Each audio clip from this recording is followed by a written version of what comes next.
Welcome to Dragonfly Trading. My name is Carrie. I'm a full-time trader and mentor in the crypto and Forex markets. Today's video is going to be a quick update on Bitcoin. Not financial advice, just the way that I see the market. All right, so we have been looking at this price action, hoping for a push to the upside. In my last video, this was a C wave if it was able to push to the upside. It was based upon this price action being a nest. I talked about that if it broke 16,679, that it would invalidate the nest, and that is exactly what it's done.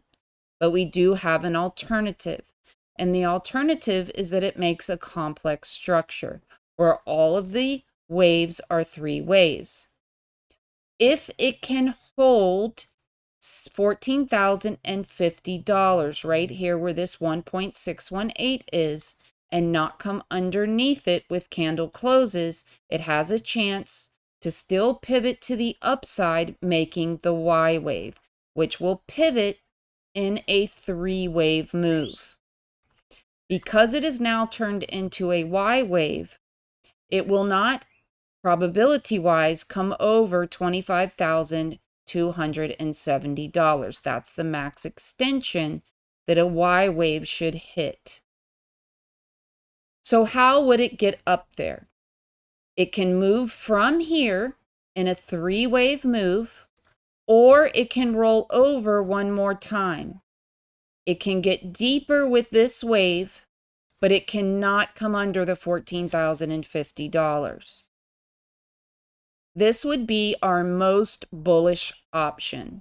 I do not see this price action as a diagonal. It has issues, and I just don't see it that way, but that is my bias. We will talk about that and the reasons why when we get on the lower time frame. Okay, so the bearish option here is that the price is coming to the downside looking for this Z wave at approximately 12,000. That is where the next support is coming in if we lose these lows. This move to the downside would turn into a three-wave move, making a potential Y wave.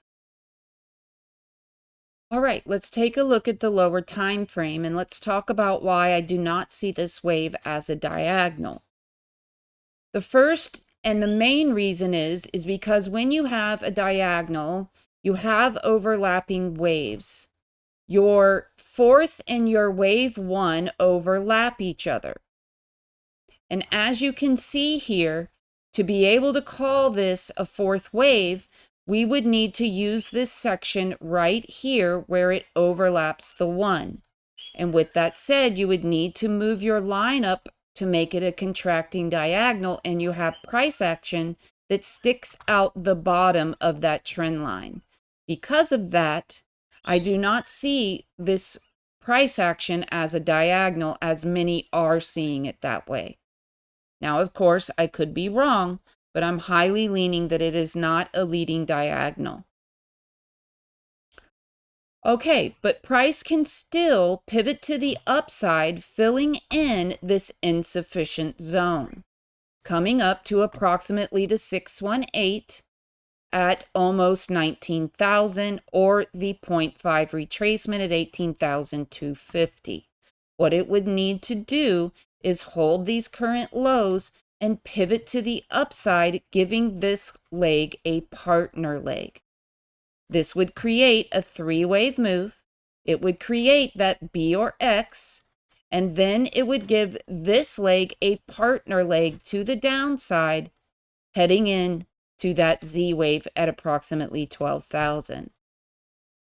Okay, so the bearish option is that this move to the upside is just a retracement to approximately the 618 to the 0.5 of this leg. And that this leg is going to continue to the downside, give itself a partner, and start the partner leg for this larger leg. This would head downwards towards that Z wave bottom at $12,000.